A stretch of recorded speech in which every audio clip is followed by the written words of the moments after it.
napapansin sa iyong mga kapaligiran. Kay dumi na ng hangin, pati na ang mga ilog natin. Hindi nga masama ang pag-unlad, at malayo-layo na rin ang ating narating. Ngunit masdan mo ang tubig sa dagat, dati kulay asul, ngayon'y naging itim. Ang mga duming ating ikinalat sa hangin, sa langit, huwag na nating paabutin. Upang kung tayo'y pumanaw man sa riwang hangin, sa langit natin matitikman. Mayroon lang akong hinihiling, sa aking pagpanaw sana ay tagulan. Gitara ko ay aking dadalhin, upang sa ulap na lang tayo magkantahan.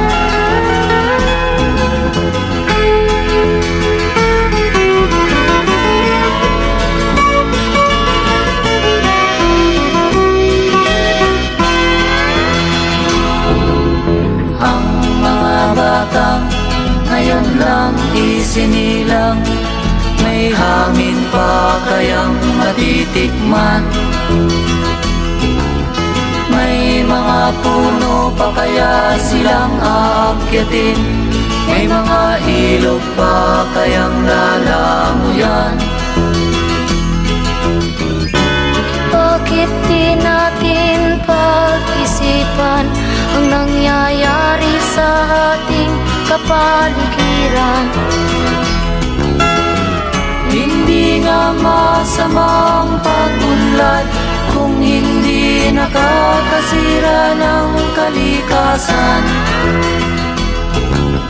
Darating ang panahon, mga ibong dala ay wala nang madadapuan.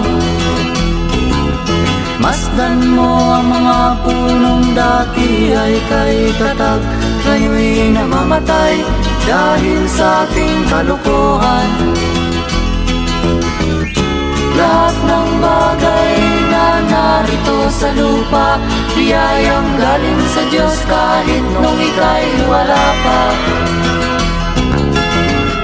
Ingatan natin at huwag nang sirain pa, pagkat pag kanyang linawi tayo'y mawawala na. Meron lang akong hinihiling, sa aking pagpanaw sana ay tagulan. Gitara ko ay aking dadalhin, upang sa ulap na lang tayo magkantahan.